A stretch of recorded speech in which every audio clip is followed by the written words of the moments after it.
Welcome back to Talkin' Texas Forever, a Friday Night Lights podcast. I'm Michelle. And I'm Liz. And tonight we're discussing Season 1, Episode 11, Nevermind. Original air date, January 3rd, 2007. So this is almost a month later from last week's episode. Okay. It felt like some time had passed. Yeah, right? And last week took place in December, so it was probably before the winter break in TV world. Yeah, this episode was written by Elizabeth Heldens and directed by Jonas Pate. Summary for this episode. The Panthers are preparing yet again for another game they can't afford to lose. Jason still finds it difficult to adjust to life at home, and the feelings he still has for Lila don't make it any easier. Meanwhile, at what couldn't seem like a better time, Matt's dad comes home from Iraq, but the homecoming is not what Matt expected. It sure ain't. I have to say, so the 4 words I gave you last week to describe this episode, feeling father, interest in tutor, you did so well. I did so well. I did think it was going to be Jason who was being tutored, not Tim, but I'm actually pleasantly surprised that it was Tim and Landry. I thought that was great. Oh, right? The dream pairing. Yeah. But yeah, you did so well. And last week it was so hard not for me to just exclaim, oh my God, you're doing so well. Especially with feeling and father. But our patron Tish is going to join us in a little bit for newbie questions. But let's get into this episode. Let's start with feeling. So, like you predicted, feeling has to do with Jason. He's having a hard time adjusting to being at home. He ends up flipping out on his mom because he can't find his Nirvana CD. Oh, my God. Nevermind, specifically. Yeah. So he rolls himself 4 miles. 4 miles to the record store to get it. Sweating. This kid is going to be so beefed. Oh, my God. His arms are going to be the size of my head. Like, his bicep alone. Right? And in the Texas heat, there's a lot of wheeling going on. But Mike, he wants to know, did that scene of Jason and Lila in the record store looking at CDs give you early 2000 mall trip flashbacks, or was it just me? Crazy to think that teenagers nowadays won't understand the thrill of going to the store and listening to the latest CDs with those dirty headphones that everyone used and were probably never cleaned. No, never cleaned. Yeah, the vibes. I loved the vibes. Randy felt it was unpredictable.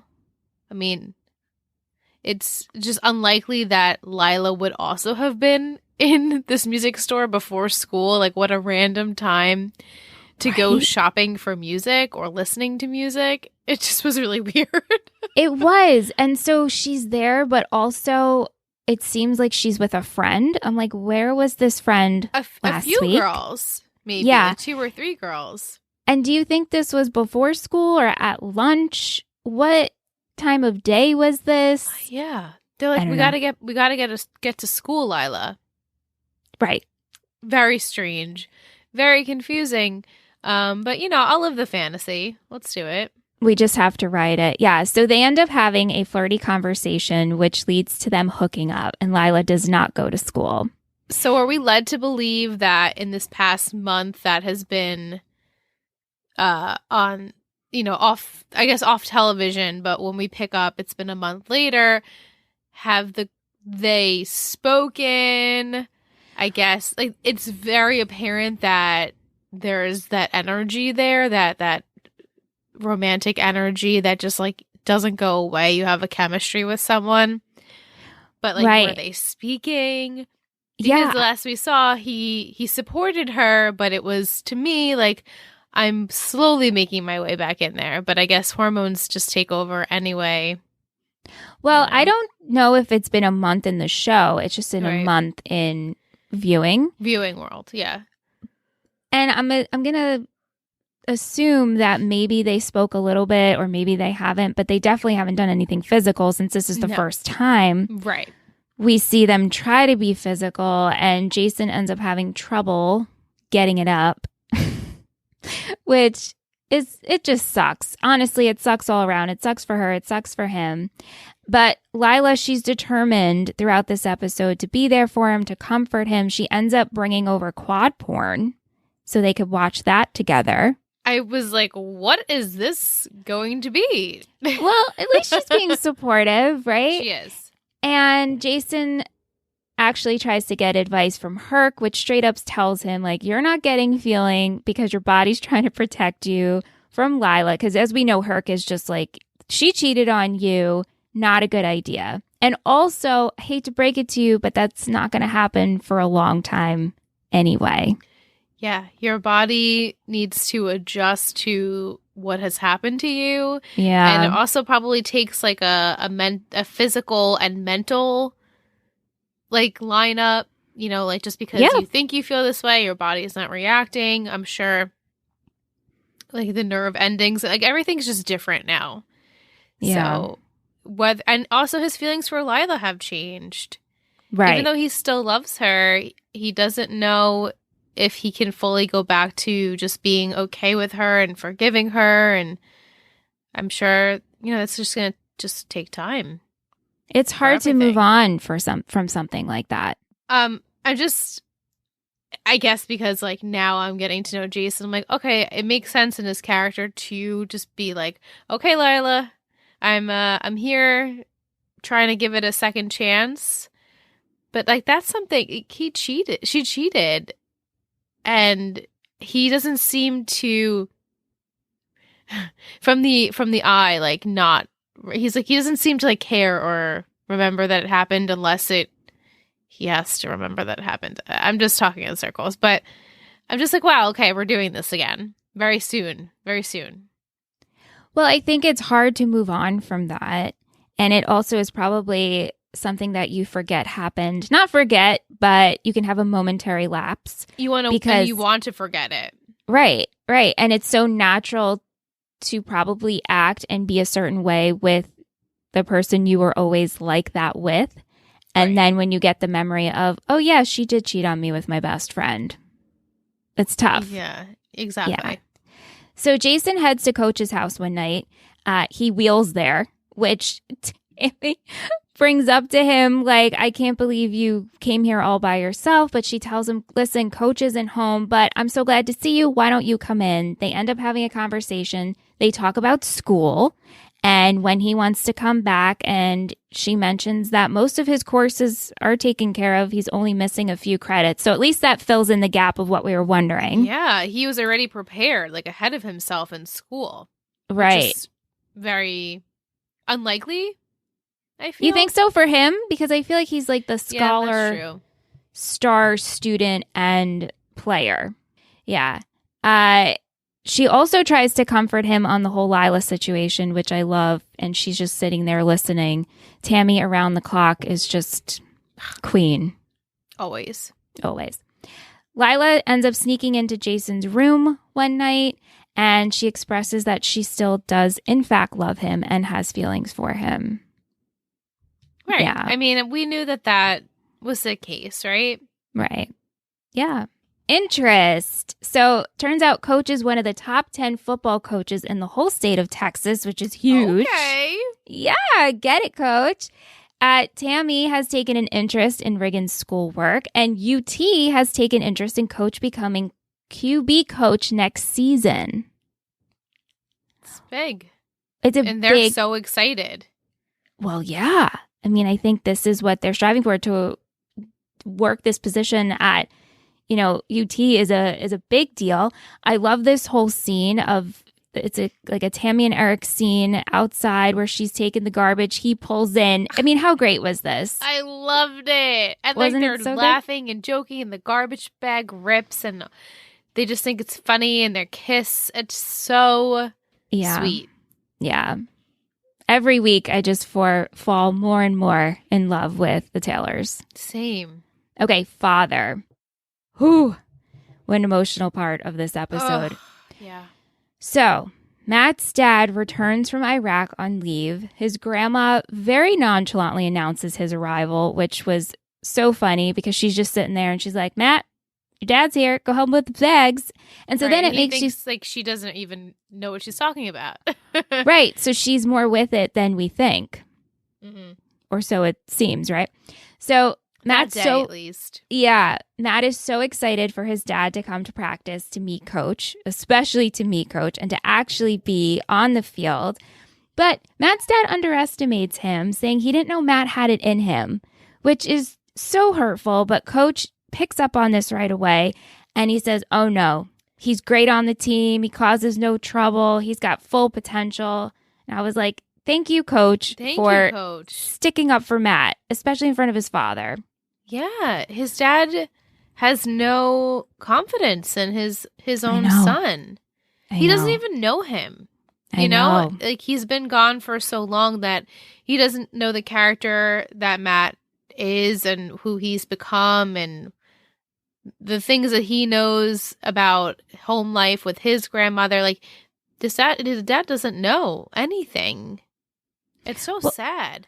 It's so sad. And he even says that, like, you know, like he doesn't even realize what's going on with his grandma. And he even says that to say to him, like, you don't tell me how bad it is, you know. And Matt has gotten so used to a way of living that he doesn't even really he recognizes he needs help, but he doesn't recognize that it's not a livable situation. Yeah. And also I'm sure in the beginning he didn't want to be a burden, calling his dad like, grandma's not doing well. This is too tough for me. It's too hard.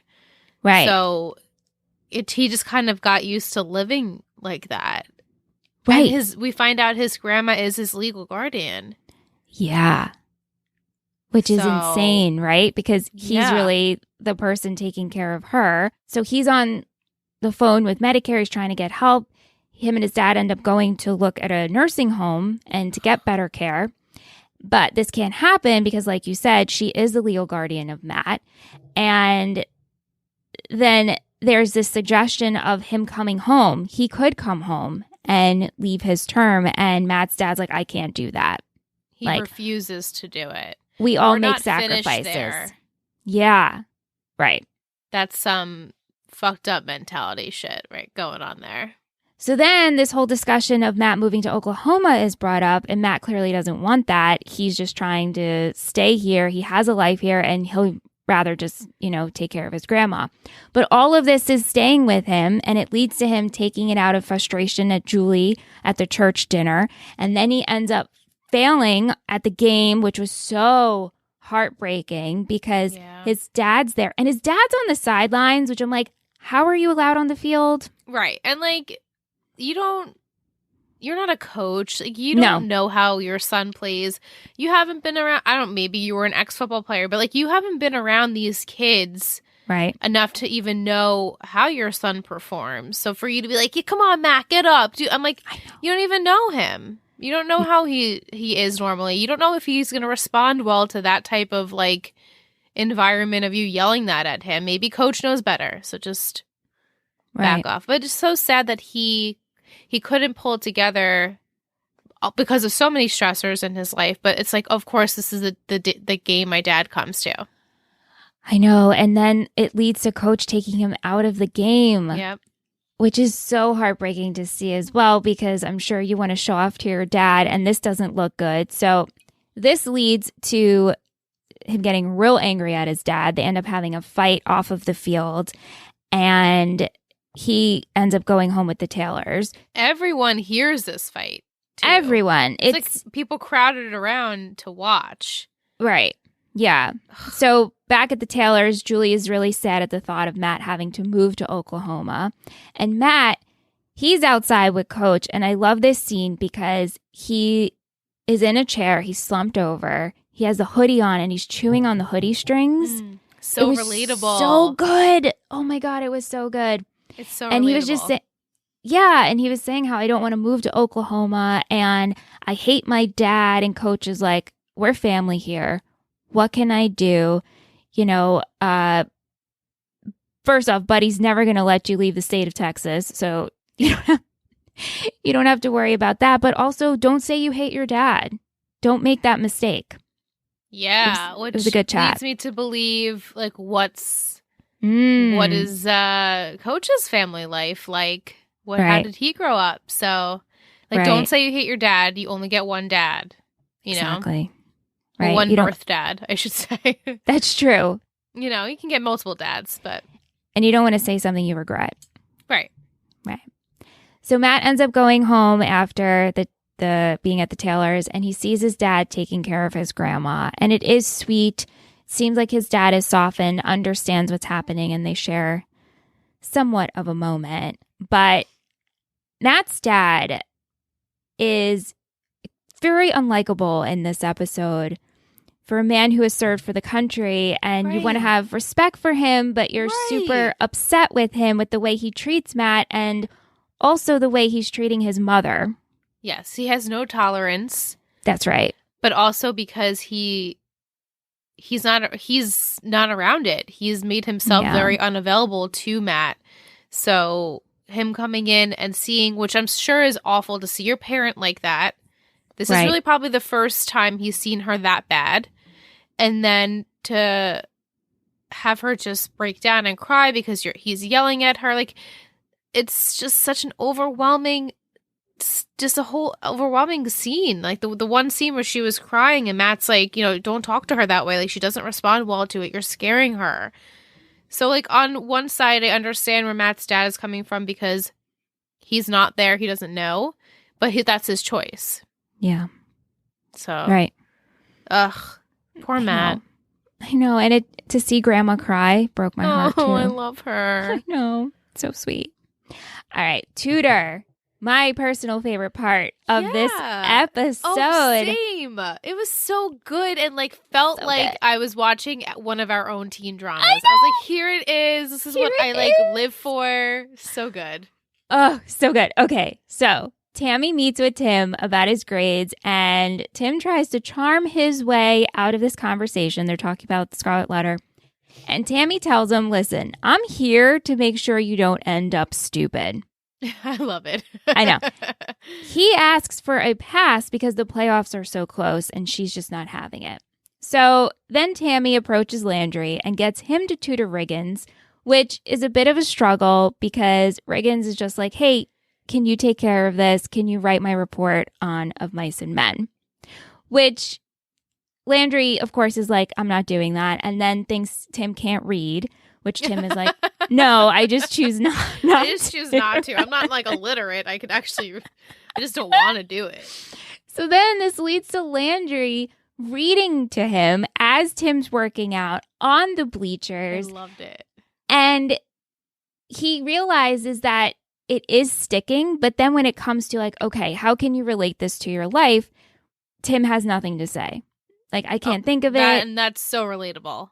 So relatable. Every time we've had to write something personal about ourselves, relate to this topic, I'm always blank. I don't know how to talk about myself. I don't know what to say. Right. And also, what Landry was describing is two friends with life-altering things happening. Hello, Tim. Hello. Or maybe Tim's I get what you're saying. I just don't want to think about that either. I think I don't want to use that as my example. Yeah.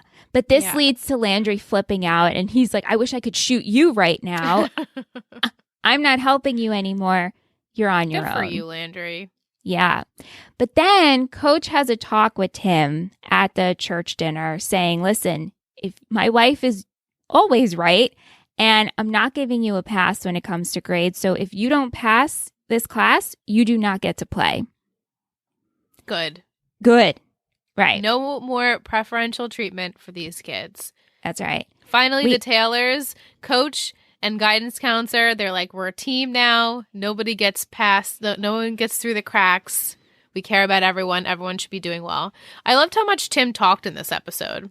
Right? It's the most I've heard him talk all season. So and he's funny. So funny. He's got it. I have a crush. Oh, I think I wrote it in my later, I was going to say it when we did MVP and Shittiest, but my heart bursts for Tim Riggins and breaks for Matt Sarris. Oh, yeah. Definitely. And listen, I don't want to idolize Tim. He did a bad thing with Lila, right? And They're screwing both over wrong. His best friend. But I do love Tim as a character and his flaws. And I am charmed by him. Same. I wish I wasn't as charmed by him. I am also charmed. And I didn't realize how much I was going to be charmed. I was like, yeah, I could see it. And then the more he opens up his mouth, I'm like, Oh, okay. Oh. I really get it. We feel it. I get We feel it. We also learn about Crucifixorious, Landry's Christian Screamo band. Randy was obsessed. Come on. Can you even? Landry's putting up flyers throughout this episode. He's telling everyone, you need to come to my show. And this show, not many people show up, but Riggins shows up. They were good. I know. I thought they were good. They were great. But Riggins shows up to the show not only to support him, but to tell him he got a B-. B-. I loved this. It was so sweet. And Landry's like, you didn't miss the second set. It's okay. And Tim's like, oh, all right. But it just was so sweet that he actually came to say, I heard you. I saw your flyer. Thank you for your help. It was really, I loved that whole scene at the show. I loved it. Wasn't it great? This pairing is what I've always just obsessed. Didn't know I needed and wanted at the same time. When I first realized it was Tim who needed the help, I was like, who is going to be the tutor? And I'm like, Julie. And I'm like, Lila. And I couldn't. And then I was like, yes, this is the best combination. I'm so here for it. I'm so here. So good. It's so, so good. Mike asks, if you were friends with Landry, would you go to his show to support him? Absolutely. Right? I'm always in for like let's go to a show. I loved doing that shit like in high school. Like friend like was a comedian, like just anything. You're like, oh, this is fun. Like you just go and support whoever, even if it's not your kind of music. I thought it was still nice to see a friend have passion for something. Yeah. And I thought they were really good. And I feel like, you know, he loves it. So if you're a true friend, then you would go and support. I was surprised that Matt wasn't there, but I also knew that because of the Julie, like he was at Julie's house and it was a whole fiasco with his dad. And yeah, because he said, or Julie said like, oh, we're going to have to go to this, right? And he said, yeah, but I think, you know, the whole situation. Yeah. Mike also says, this is what I picture when the two of you talk about GarageBand. GarageBand, the editing software. Correct. Because gotcha. I was like, GarageBand. I was like, no, that's not GarageBand. What's the Guitar Hero. I don't know why I was thinking that. Yeah. No, that's not what GarageBand is, but I like that better than what GarageBand. Yes, I do too. Keely says Landry's band was my absolute favorite, and I ship Landry and Tim. Were either of you ever in a band? No. But it would be fun. I was in a fake band called Chord, Keep on Rockin' Dude. And I was the drummer, and I performed one show live on Thomas Street in the driveway, and I never knew how to play the drums. So love it. Was that in Krista's driveway? Yep. Yeah. It was me, Krista, and Liz, and then Amy, I think, was also a part of that. I love it. I was the drummer who didn't know how to play drums, but we like told everyone. We made stickers. You made stickers? That's so cute. Sure do. Keep on rocking, dude. That was the name of our band. Oh. I love it. I'm a little jealous that I didn't also have a band like that. Hey, listen, we can be in a band. I was in show choir. Show choir? I was also in chorus, right? Chorus, yeah. Yeah. I loved that. That was fun. Yeah, that was fun. Yeah.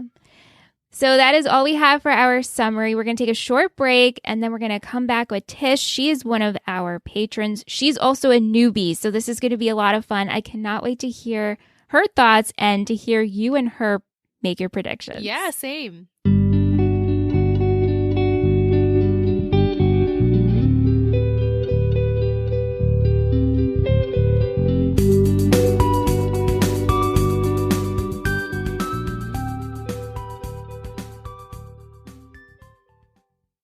Welcome back from break. We are joined by our patron, Tish. Tish, so happy you're here on Talkin' Texas Forever.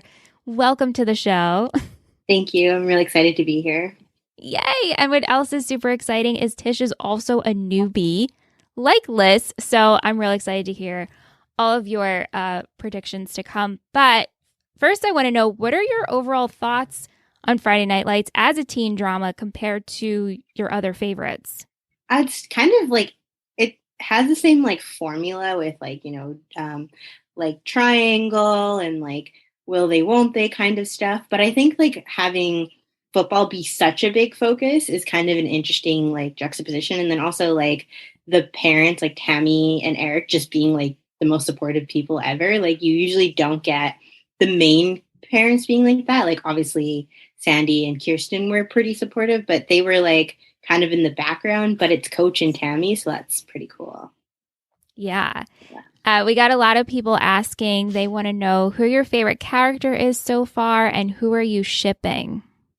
Ooh, I'm definitely shipping Matt and Julie. Like I'm on that sailor train all the way.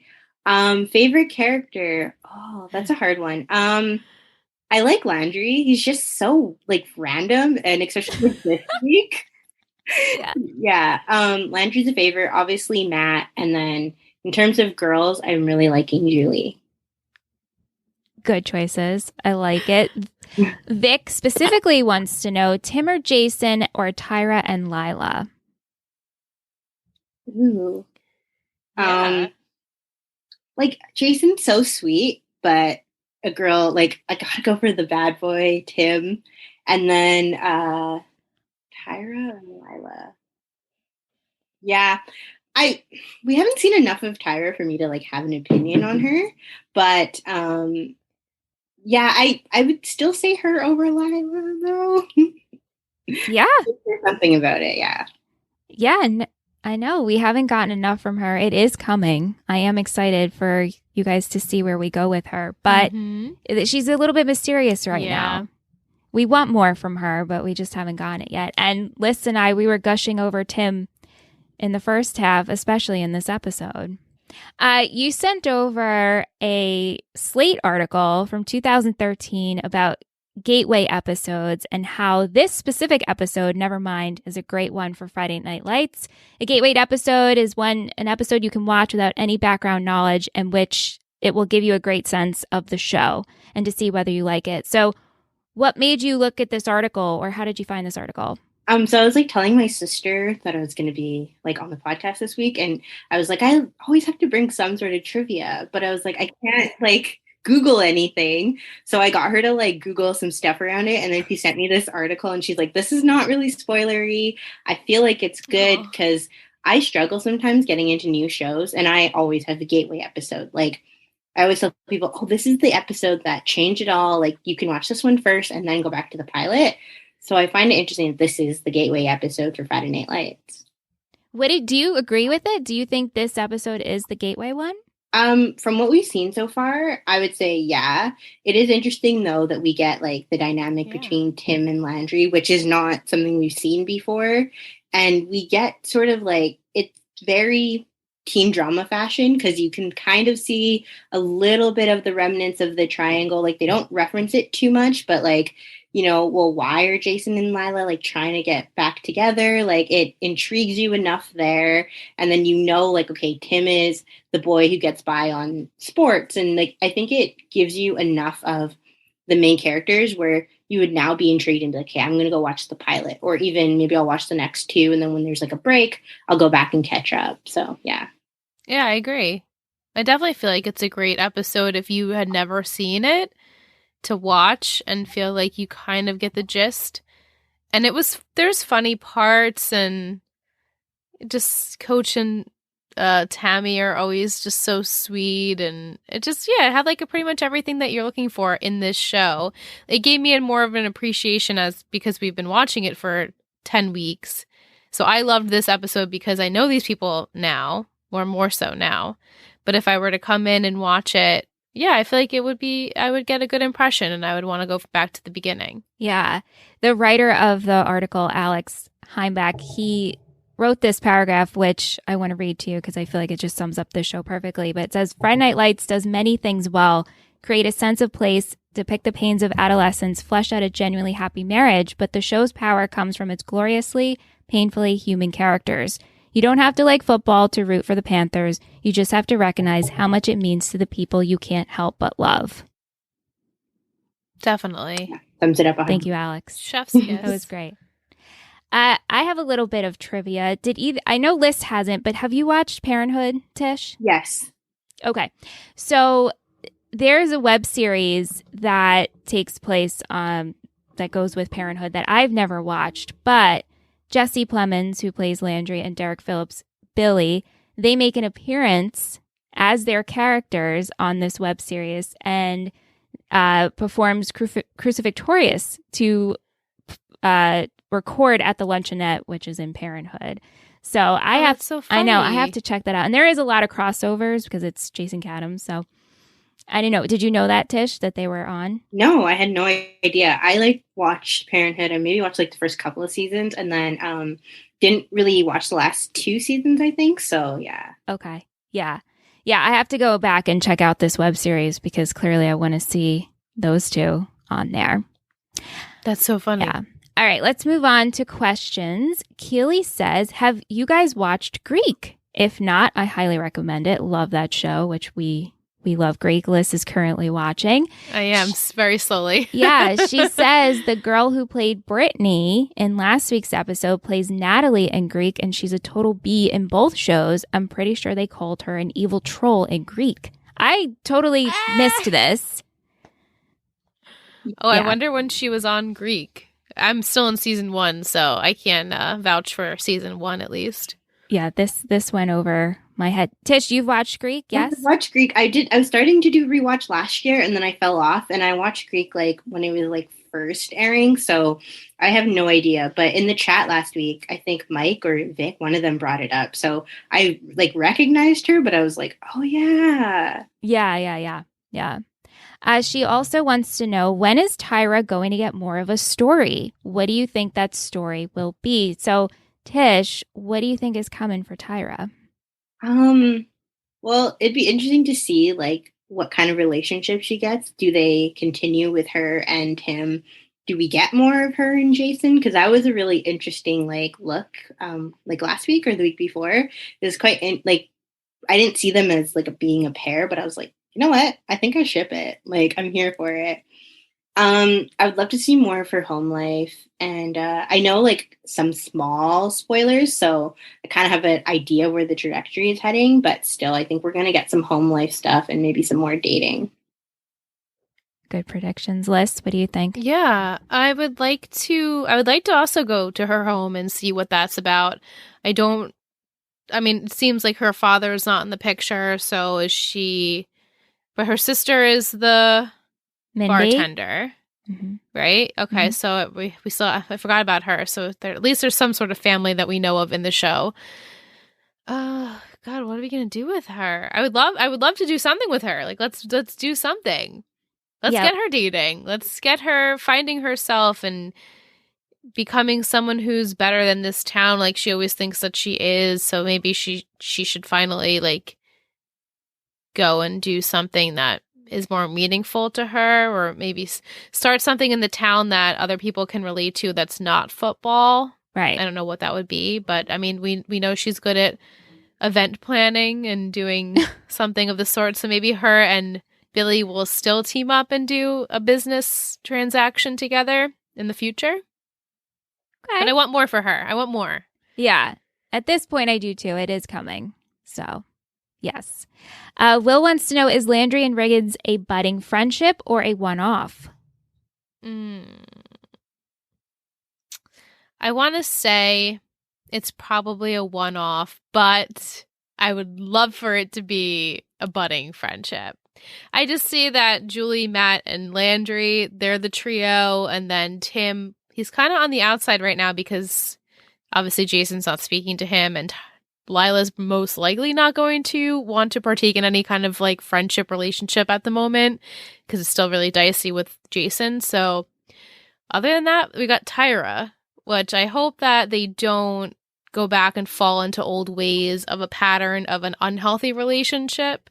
If we're going to do that, let's make it healthy or healthier. Right. If we can go that way. Yeah. Tish, what did you think of Landry and Tim? Oh, and their friendship? I loved it. I actually noticed that Tim was the only one who showed up to his band, because I was like, oh, Matt and Julie didn't even show up. I mean, granted, Matt was going through his own stuff, but I was like, the fact that like Tim came, showed up, and then when he's like, yeah, you can stand in the front row, he's like, okay, like I guess, right? Like, he's so awkward about it. Tim's face was so cute. He's like, okay, sure. But then he's there for like, it. He's there. He's there for it.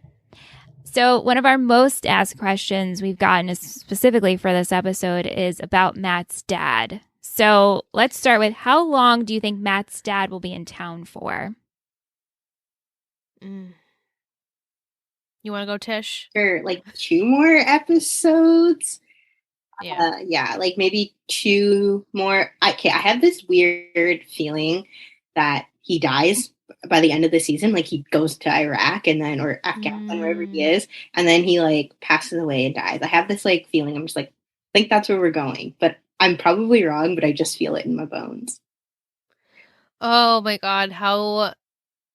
What a weird feeling it would be for Matt, because he's now, I mean, we always know he's got so much responsibility, but then to like have a parent pass that you didn't really know all that well, and he didn't really get to see you at your full potential, and that would be terrible. I can very well see it happening. If not him, then maybe the grandmother by the end of the season. Even though I don't want to do that. I really, really don't want to do that.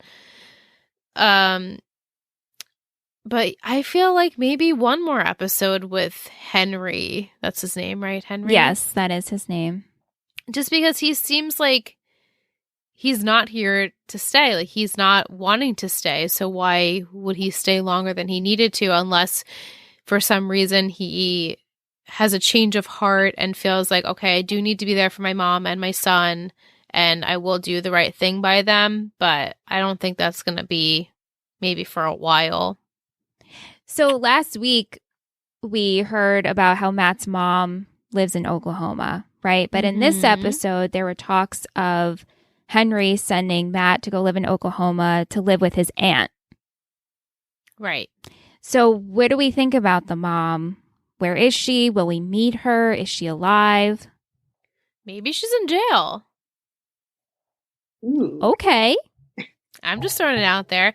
I mean, it seemed like there was no hard feelings, but then again, his father is very straight in his feelings. So the way he was like, oh, your mom got me this tie. Do you want to wear it? He had like no emotion.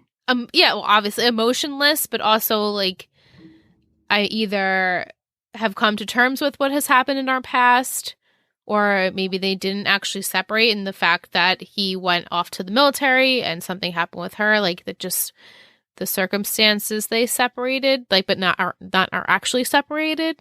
You know what I mean? Like, they're not actually divorced, but they just like don't live together anymore because of life events. But yeah, I don't know. I feel like maybe she's either in jail or she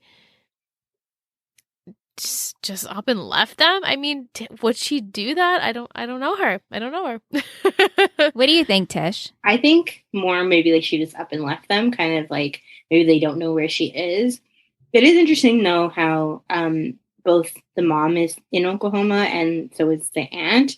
Now, I'm wondering if maybe like last week Matt was just saying like, oh, my mom's from Oklahoma. Like, I don't know, because then why not send Matt to live with his mom? Like, if they're both in Oklahoma, right? So that it just didn't make sense to me. So I'm thinking more of like an abandonment situation, or now I'm thinking jail, because jail sounds interesting. Yeah, or she just was unstable and she's still unstable, and he wouldn't send his son to be living with an unstable, non-fit parent. Like, maybe she is an alcoholic or something of the sort where she can't take care of herself, so how could she take care of a child? Right. So maybe Matt just like assumes she lives there because that's what his dad has told him his whole life, but maybe we don't even know where she is, or maybe she's not even with us anymore, or maybe she's in jail. I'm going with the jail. I feel like that sounds the most reasonable. So Megan wants to know, do you think this is how Matt and his dad's relationship dynamic has always been, or do you think it can be repaired after the events of this episode? I feel like this is how it's always been. And Henry's going to have to work really damn hard if he wants to repair it with Matt, because I think Matt will be willing. It's not like he's completely shunning his father out of his life, but Henry hasn't given him any opportunity to have a relationship with his son. So what do you think, Tish? I feel like they might have been like a little bit closer before he left, because Matt was so excited to see him when he came back, and Matt was like, oh, you're going to come to my game, you're going to watch me practice. So like it does feel like he missed him, but also like he had a different expectation of who his dad was. Like the dad he had before, like who he left before he went to the war, was like somebody completely different. So maybe their relationship wasn't like great, but Matt was like, oh, that's my dad. Like, you know, he's like a little like detached from time to time, but he still loves me. And now it feels like Matt's like, I don't even know if my dad loves me. Like that conversation I had with Coach, where Coach is like, don't say that. And he's like, I'm done. And he's like, don't say that. Like, go home, figure it out. So I feel like that came as such a shock to Matt that he had to have been a little bit closer before, at least. Yeah, I mean, he ran up to hug him, and the dad kind of just like stood there. So like, stiff. Let's handshake. Like, okay, son. Yeah, maybe I feel like you're right, Tish. Like they had a better relationship, and then he went and served. I mean, he's still serving the country, so his mentality has had to completely change, and the person that he is has changed. So I guess Matt just doesn't recognize him anymore, and maybe he is in there deep down, but is he willing to let that part come out of him again? Like he has to work hard to have a relationship with anyone. It doesn't, I mean, obviously his mom and his relationship is strained too, because he doesn't really even know what's going on with her. And Matt's also older now, right? So he has just this different outlook on his dad. And maybe you didn't notice how your dad really was when you were younger. Mm-hmm. And now that you're becoming more of an adult, a young adult, you can see. And his dad's been, I think they said 20 years he's been in the, it comes out. It's either this episode or next episode. Really? Yeah. And 20 years in the service. So that's a really long time. That is a long time. Yeah. Vic asks, do you think Eric will cut Matt some slack now that he knows his situation? I think he's given him slack. Yeah. You know, I feel like he already understands the situation and has cut him slack up until this point, and will continue to do so, because he knows Matt is a good kid, and then he pats him on the back and he's like, you know, good work, son, or whatever. And I'm like, oh yeah, and also like he's dating your daughter. It's so cute. Like to me, I'm like, this is how I think about like my Sims, and I'm like, this is my family tree, and then this person comes into this family, and I just like, I love all of that. So knowing that Coach like has such an appreciation for Matt, and he does cut him slack, and the fact that he's, I'll put in quotes, dating his daughter, I'm loving every minute of it. I mean, I love Coach to begin with, but yeah, I think he does give him slack. What do you think, Tish? Yeah, I think so too. But I also think that Eric sort of has like a father-son relationship with Matt. Like he is a surrogate father to him. So yeah. I think like what we saw when they first started dating was Eric being like, okay, yeah, he's a football player, but also like, this is sort of like my surrogate son. Now he wants to date my daughter. Like, how does that work? So I think that, yeah, he's definitely going to cut him some slack, but he's also like hard on him because he's like, yeah, I'm there to like be a surrogate father to you. Like I'm there when your dad's not around. So I'm going to push you in certain areas. And it just makes things awkward that he's like, yeah, now you're dating my daughter, but like, I like you and you're a good kid. So how do I feel about all that? Right. Yeah. So we saw that Jason got super frustrated when he couldn't find his Nevermind Nirvana CD. So Vic wants to know, what is the one song you listen to when you're having a bad day? It depends on my mood. Go ahead, Mitch. What were you going to say? I was going to, because obviously I knew the question that was coming, so you think I'd have an answer. But I feel like I haven't gone to music in so long. Like I really only listen to music when I'm in the car with Aunt, because Aunt is upset. Aunt's very into music. I'm more into podcasts or audiobooks. So I don't know. When I'm having a bad day, I usually just turn on my favorite TV show instead. Because I work from home, I'm barely driving, barely leaving the house. I haven't gone to music in a while.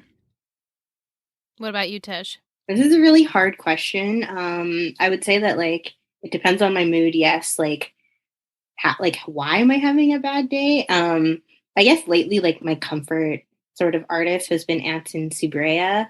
He was really big on TikTok at one point, and then I started listening to his stuff like off of TikTok, and he's just been blowing up in like sort of like indie circles. So Nice. Welcome to Wonderland is like kind of like my sort of lately go-to song. Again, music, like I don't really play too much music. It's always like if I'm not playing a song, I'm playing like a whole band. So it's like either Anson Brea or Fall Out Boy. Nice. Yeah, and then to go with the Fall Out Boy, I feel like depending on my mood, if I'm like angry or frustrated, then I'll play like I can't even think. But like if I'm wanting to feel happy, then I'll play nostalgic nostalgic music. So like Fall Out Boy or, you know, like Good Charlotte or, you know, just something that reminds me of when times were simpler. Yeah. But like my favorite song ever, and it applies to all of facets of my life, is anything Florence and the Machine and anything Ingrid Michaelson. But Shake It Off by Florence and the Machine is literally my, like, it's just like, fucking shake it off. You just gotta shake off your life and just, it's hard to dance with the devil on your back, so shake it off. And every time I hear that part, I'm like, yes, this is my song. I just love it. It's a great song. I'll calm down now. But, yeah. No, I'm into it. Vic says, I asked the girls last week, but if you could bring someone from the OC to Friday Night Lights, who would it be? OC. And honestly, I would love to see Sandy and see how he interacts with Coach. Because I feel like they would vibe so well together. And maybe like Kirsten and Tammy. Like, actually, I would definitely want to see a double date with Coach, Sandy, Kirsten, and Tammy. Like that. I know like the parents, like the kids, obviously like they were going to transfer, but those parents, ugh, bless their hearts. Ugh. What a dream situation. Right. Oh my God. That double date. Such great parent moments in both of those scenarios, and them coming together would be so awesome. Couldn't you picture Julie somehow getting together with Buddy? Yeah. I can just see that happening. Oh, that Julie. Oh my God. Yeah. I was like, wait. No, Julie Cooper-Nickel. Julie Cooper-Nickel. Okay. I can see that. I literally got panicked. I'm like, why does she? Okay, I thought you froze. I was like, uh-oh. Liz froze. You know, honestly, I could see, I feel like we've said this before, but like I could see Julie and like Seth like hanging out at the Cohen house. Like, yeah. She seems like she would fit in well there. Yeah.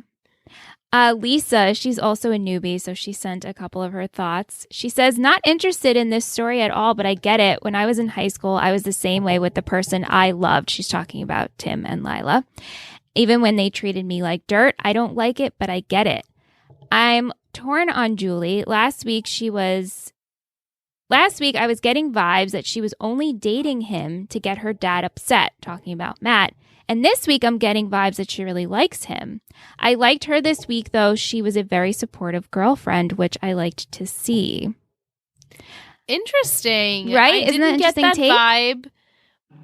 Oh, sorry, that's my phone. I just felt like she was just hesitant because he was the quarterback of the football team, and she was so like anti-football and has grown up with football and like probably is so sick of hearing about it that maybe that's why she was hesitant to be with Matt. But interesting pickup that Lisa thought maybe she was only doing it to get under her dad's skin, which is a trait I could see maybe Julie doing, but not yet. I'm not there yet with her. I don't think so with Matt. I really don't. No. Yeah. She was a good girlfriend in this episode. Yes. Yeah. Yeah, she was. Girlfriend. Kim wants to know, Coach Taylor, what do you guys think will happen? Is he offered the job? Do you think he will take it? If offered the job, do you think he will take it? I mean, then we wouldn't have a show, right? Well, of course we'd have a show. I mean, we'd have a show, but he wouldn't be the coach for the kids that we're focusing on right now. So maybe down the line he'll take another opportunity, but I don't know if it will be. It's too soon. It's too soon. What do you think, Tish?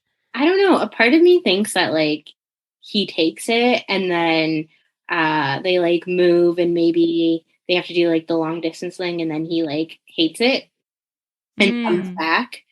But it's hard to say because he's going from like, I mean, he's going from like a head coach position to like an assistant coach, but I know that's like a bigger school, so it's a better opportunity. But right. I don't know. I also get the vibe that he's like a hometown sort of hero type dude. So he wants to stay with his people. So I definitely think that it might cause some strain between him and Tammy where like he's seriously considering it. And she's like, we just moved here. Like, you know, like we're just getting settled. And then I don't know. So I think he like seriously contemplates it, if not takes it. I can see it actually opposite because I feel like in the beginning of the show, Tammy was like, let's get you another position. Let's get the hell out of here. So maybe she'll be happy that he's getting this opportunity, but maybe he won't be ready for it. And maybe he'll consider his child and say, not for once, it's really harsh, but like she does go to this school and she does have friends here and she likes a boy here. So maybe he wouldn't uproot her life just yet. Makes sense. We'll have to see what happens. Tish, have you only watched up until this point or have you watched ahead? I've only watched up to this point. Oh, okay. Because I'm like, here I am just assuming as you make these nice predictions. I'm like, maybe she actually knows what's going to happen. Our last question, Mike wants to know, when it is a non-watch along week, do you watch the episode more than once? So he's asking that for you, Liz. I don't. I do not. I mean, for Gossip Girl, you do. Because you have to prepare notes. For Gossip Girl, I do. I watch it usually one time to get my 3 gossip words. If I don't watch the whole thing, I'll watch half. And then preparing my notes for that specific episode, I will watch it a full time again. Right. And then depending on the week, if we're watching together, then yes, I watched it a 3rd time with Michelle. So I watched it 3 times. But for my preparation of Friday Night Lights, I only watch it the 1 time. Right. And for me, it's usually twice, but for Gossip Girl, it's only once. And then he wants to know, do you like it better getting to marinate or to podcast right after watching? No, I podcast right after watching. It's for some reason, Same. I find it's hard to remember, actually.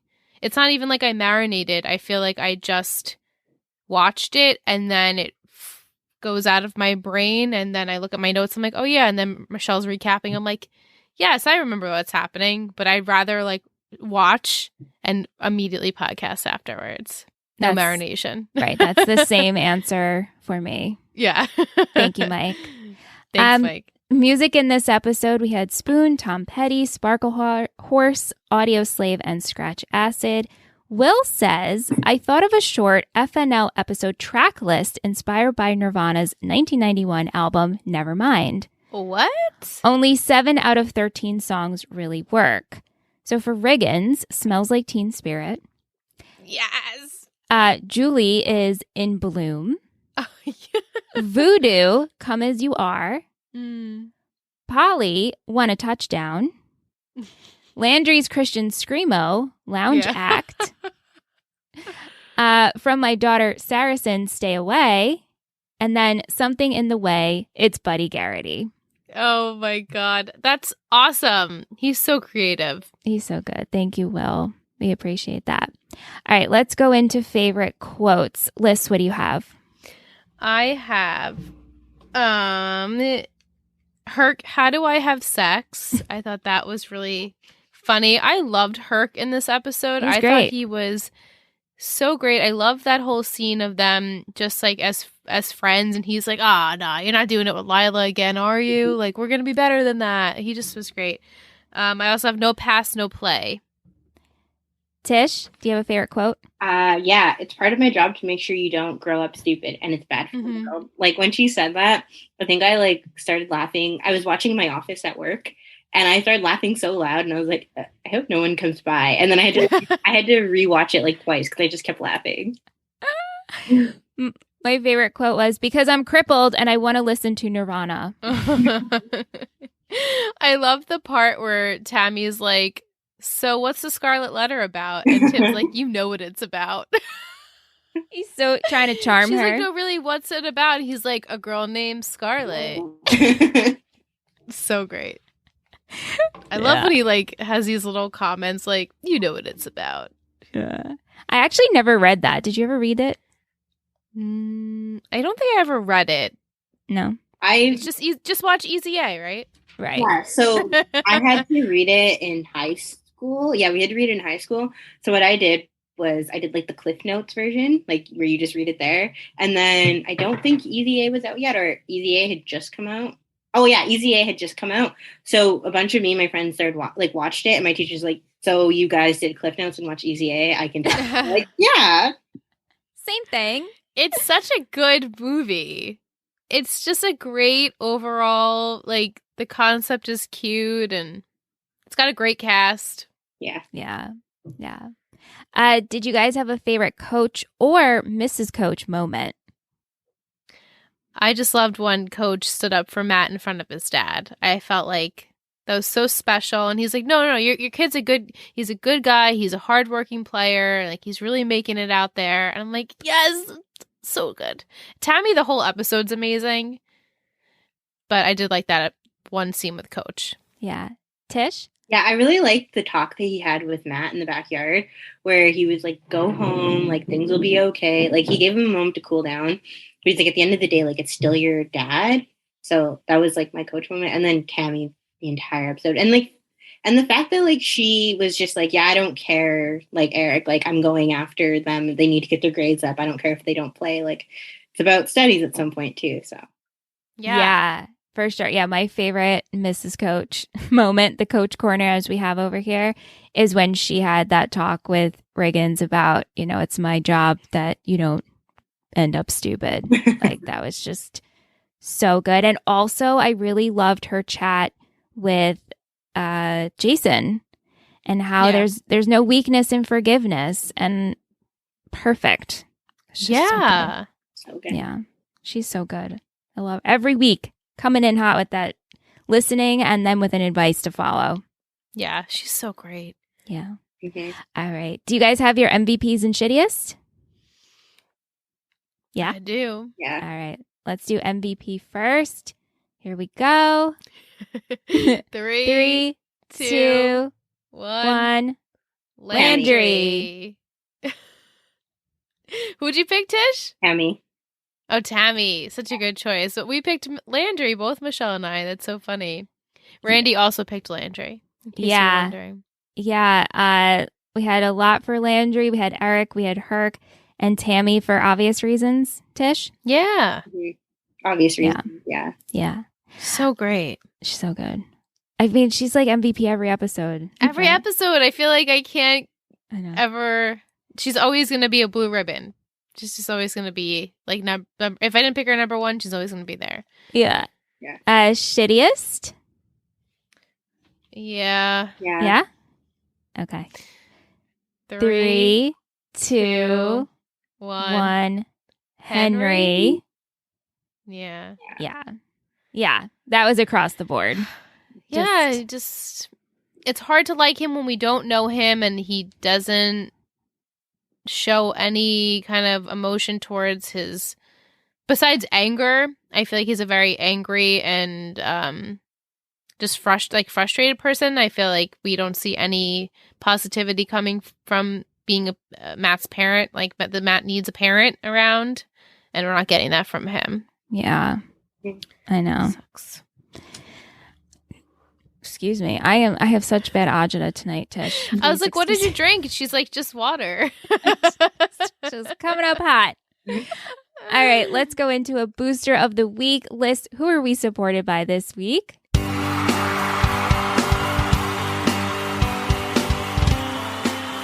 Booster of the week. You're a total booster. So this week, I am representing a semi-new pledge. He was part of the freshman walk-on, but Chris, I'm giving a shout out to you because we had a Fun Topic Tuesday today, and Chris was all over that. And I was so happy that when I see his name pop up, it's like a little Christmas because we don't get to hear from him very often, but when we do, he always has like such nice things to say. And so I called him the Charmer because he's just charming his way into the Betty's hearts in this network. Cute. So thank you, Chris. Thank you for being with us. Thank you so much. All right. So you know what time it is. Tish is like, here we go. It's that time where we ask for your Apple Podcast reviews. If you're enjoying on the Apple Podcast app and you haven't already, please consider rating us 5 stars and leaving us a review.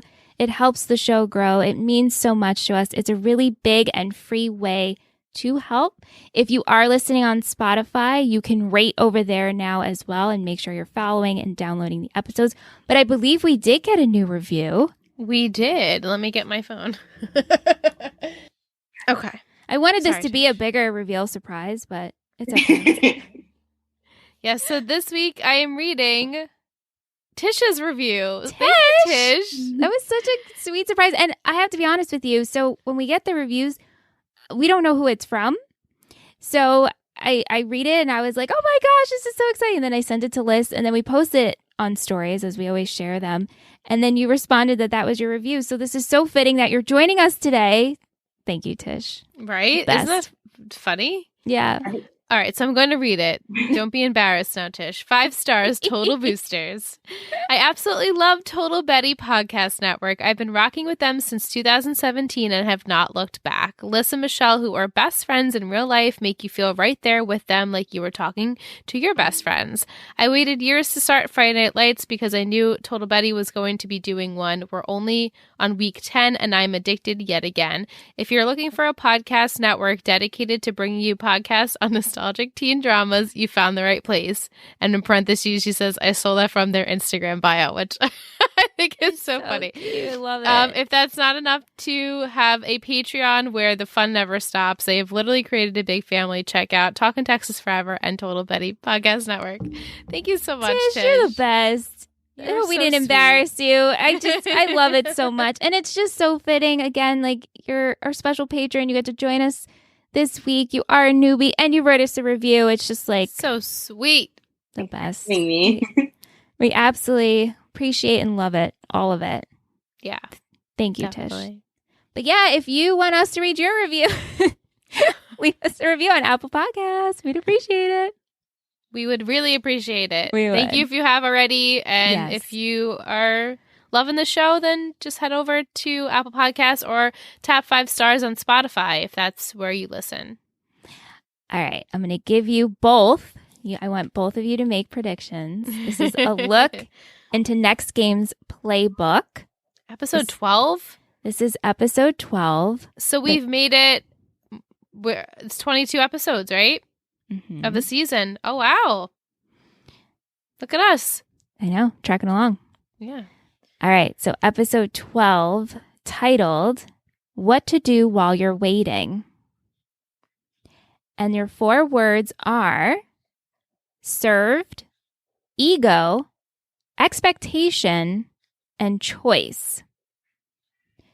So while you marinate, I also want to get your opinions and thoughts, Tish, on Smash, since we didn't really see him this episode. We barely got to see him. And Waverly, Keely thinks Waverly left to have a baby. That's awesome. That was her newbie prediction. So before you guys give me your predictions for these 4 words, unless you think Smash is going to be tied into that, Tish, I just want to hear what you think about Smash overall. Okay, first of all, the whole Waverly thing, that's immediately what I said. I was like, oh, girl had a baby. Like her parents shoved her away. I was like, she's the minister's daughter. We can't have that scandal. She went to Africa. Smash. I absolutely adore Smash, but I want to smash him upside the head for doing steroids right now. Like, I love him so much, but I hate the fact that he feels this extra pressure that he needs to do the steroids. And then it doesn't help that like coach is like, keep doing what you're doing. And I I'm know. like, no. I know. No. And then there's like that added layer that like I guess he must feel being like a young Black man in Texas, like coming from like a town that wasn't so great, that was predominantly Black. He's moving to like a more white town where he feels like he has to show up and stand out, and then he chooses to do something like so bad to achieve his goal. So I love him, and I totally see the pressure he's under, and I'm just not excited. I'm not excited for his mom to find out that he's doing like, she will come for him if she ever finds out. Ugh. Yeah, that's gonna be painful. That's gonna be heartbreaking. Yeah. Do you think we're gonna see him next episode with Waverly? Yeah, I think the ego, I think that has to do with him. I feel like he's got a big ego right now, and he's doing really well, and he might be impressing everyone, but maybe he's not impressing Waverly. Maybe she's like, no, I'm on to you. I know what you're, the facade here. And also she knows he's not doing the SIT prep. She knows something's going on there. So I think the ego has to do with Smash for sure. Served? Are we going to have the coach being served? Because of the Jason thing, right?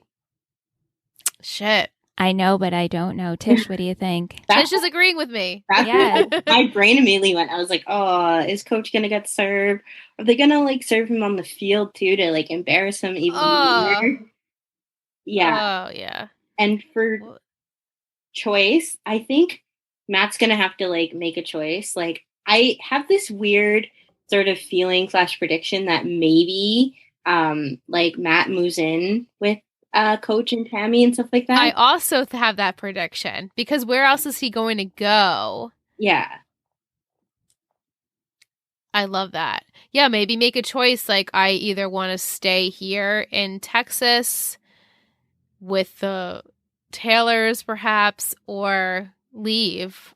Mm-hmm. Or maybe choice has to do with coach and maybe him making a choice. Am I going to stay with this team? Am I going to go to UT? Expectation.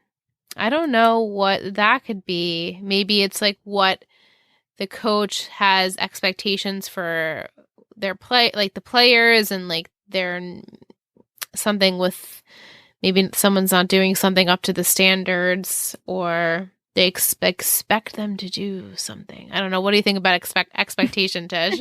I'm kind of thinking maybe like it has to do with like Smash and the expectations that are on him. So like his ego is really big, and then everyone's expecting him to be like super amazing. So I'm going with like a Smash sort of centric idea with expectations. When do you think it's going to come out that he is on the steroids? Because now we're halfway with the season. He's been on them for like 3-ish episodes, maybe. Maybe like if because they keep dropping like state and like playoff. So I'm thinking if they like make it to state or playoffs, that maybe like, they have to get drug tested, and that's when it comes out. So, like 3-4 more episodes. Yeah. Very good. Yeah, because and he's gonna be crapping his pants because he's gonna be like, oh, I'm not gonna pass this drug test, so whose urine am I gonna have to get? Who's gonna pee for me? Oh, brother, I can't. I'm not looking forward to that. I'm not. Very good predictions. Did very well. Thank you. Can't wait for you to see next week. I watched ahead, so I am very excited to discuss some things that we haven't gotten yet to discuss. Nice. And we'll be together, and we'll be in the Discord chat. And we'll be live. It's our live show. And we'll be live. Oh, yeah, because it's February already next week. Ugh, yeah. Where did the time go? Really? Because I felt like January's not to me. January took forever. This month feels like 5 months in 1 month. Oh, the amount of stuff that has happened this month has been crazy. It's been a very long month, in my opinion. But anyway, we will be live next week. So if you're part of the Upper East Siders tier on Patreon, please join us for our live show and our Discord chat. All of the good ways to kick off February. Yeah. My God. February. So before we go into Will's football poetry corner, he sent a clarification from last week. As we know, he always sends us his term, and there's a clarification saying that he didn't try and break Garrett's collarbone to win the linebacker position. The coaches were just impressed by the hit. I had good form. Enough that they said I should be the starting middle linebacker. I am not a headhunter in this instance anyway. So I knew he didn't purposely go out and try and do that. Right, because we were pretty we honed in on that, and Anne said that was badass that he did that on purpose. So just wanted to clear that up. Thank you, Will. But this week's Will's football poetry corner, the term is wheel route. Jason's wheels in his head and on his wheelchair are spinning. He's trying to have sex, grappling with his relationship with Lila, pondering whether he will come back to school. Will he find the route that best suits him? Ooh. Good one, Will. Deep. Very deep. Thank you. What do you guys think, actually? Do you think we're going to see Jason back in school? I want to say no. Maybe he's just going to graduate. Maybe. Because we don't have, like, proper ages of anybody. Are they seniors or are they junior? I don't know the American system. What grade are they in? I think when we started the show, Michelle, you said Jason was the only senior that we could, like, that we definitely know. Oh. And Matt was definitely a sophomore. So everyone else in between is, like, we don't know. The ages fluctuate to keep people in school and to keep some people graduate. So. Right. Yeah. I predict Jason's going to stay behind, because if he was the only senior, then it makes the most sense to just have him stay behind. Sophomore is grade 10, right? Yes. Okay, yes. So, okay, yeah. Oh, yeah, that makes sense. Yeah. All right, maybe they'll hold him back. I just felt like with his character, maybe, like, he's not in school now, and we do see so much of him already, what he's going through just not being in school. So I felt like, all right, maybe if we just have him graduate, we can see what he decides to do with the challenges that he's going to face in his life and what his next step's going to be. And will that mean the future for him and Lila? Will he stay in Dylan? I don't know. But I can also see them holding him back too. So right, just, like, for story progression. Like you said, we don't necessarily need to see him in high school. He does have his own life outside of there. So, and we're seeing that develop. So we shall see. Before we end, Tish, is there anything you wanted to discuss or bring up? Yeah. So my question is, do you think Lila gets so much hate because she was originally with Jason, like, who everybody loves, and then he was just injured, so people have a little more sympathy for him as opposed to any other triangle? Maybe, because the situation is that he is paralyzed, and then his girlfriend cheats on him with his best friend. So it's like the situation, if you were to compare it to other love triangles or any other scenario, I would understand why people would hate her more. Hate's a strong word, but just dislike her character. I just don't think that I personally, as it goes on, I'm connecting to her more. But when we, right off the bat in the beginning, it's hard to connect to her. I feel like she doesn't really have an outlet other than Jason, and then we see she's a cheerleader, so it's like we need to figure out her depth a little bit.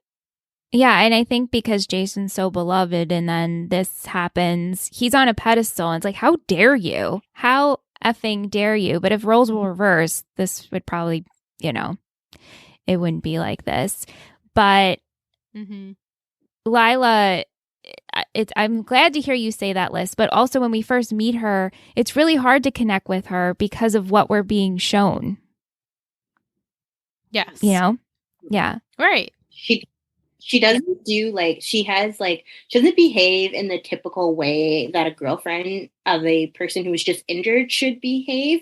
Sort of like, she does, like, do all the right things, but then, like, cheating with his best friend, and like she kissed him. Like I rewatched that after you guys had the conversation, and I was like, no, she pulled him in. So she went for the kiss, and like sure, whatever, she needed to be comforted, but then she kept going back. And so I think that like, especially with like all the slut shaming we saw last week, not only is it different for girls, but I think she got way more shame brought up on her because she did it to the quarterback, the lovable quarterback, the one who everybody adores. Like nobody even knew the full story, and they're like, right. Oh yeah, Tim punched him out. Like had to be, right? So, and I think she does do some stuff where people are like, is she redeemable? But I think she's still redeemable. Yeah, I would.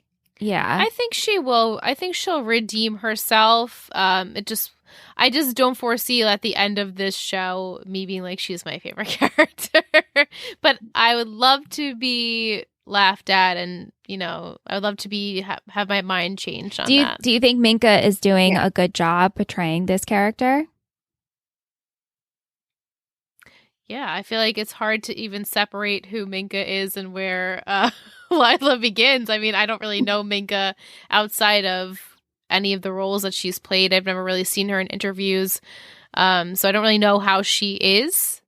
But she's like one of the world's like sought after bachelorettes. So like everyone was like, Minka Kelly, Minka Kelly, Minka Kelly. Well, I mean, she's gorgeous. She is, but I feel like she's portraying this role to the point of how we're speaking about it. Like we know, it's wrong for her to be for all the slut shaming, but she also did cheat. But you still are feeling for her, so her portrayal is coming off in the believable way where you just don't hate her. I would hope people just don't hate her right now. No, really bad. Yeah. Right. No, I don't hate her. Good. I was thinking if Tammy and Eric do take in Matt, I was thinking we were going to get like a sort of same situation where when Karen took in Brooke, when Lucas and Brooke were sort of like not together, but were kind of together. So you see what sort of happens in that regard. I mean, I have to compare it to the OC or One Tree Hill. Like, I have to. Those are my reference points. So of course, we do too. I also had a prediction that Matt was actually going to leave and then come back season 2, like Lucas. I was like, oh, well, he could leave by the end of the season, and then we'll just bring him back in season 2. Right. Yeah, no, we could do that too. I never even thought about that. It's a good prediction list. Thank you so much, Tish, for joining us. We so appreciate you. Thank you for just being a part of the network, being our Betty, and writing us that review. It means so much to us. Thank you to everyone. For Tish's tea. Yes, and for Tish's tea always and forever. Always and forever. Yeah. Thank you, everyone who wrote in, sent your comments, sent us emails. Keep them coming if you'd like to participate. talkintexasforever@gmail.com is the best way to reach us. And we'll be back next week for our live show for episode 12. Thank you so much for listening to Talking Texas Forever, a Friday Night Lights podcast. You can email us at talkingtexasforever@gmail.com. If you're interested in seeing what we do with this show and all of our others, head over to Instagram at Total Betty Podcast Network. This has been a Total Betty podcast, produced and edited by Michelle Rubenstein and Alyssa Tenio, music by Anthony Vacora.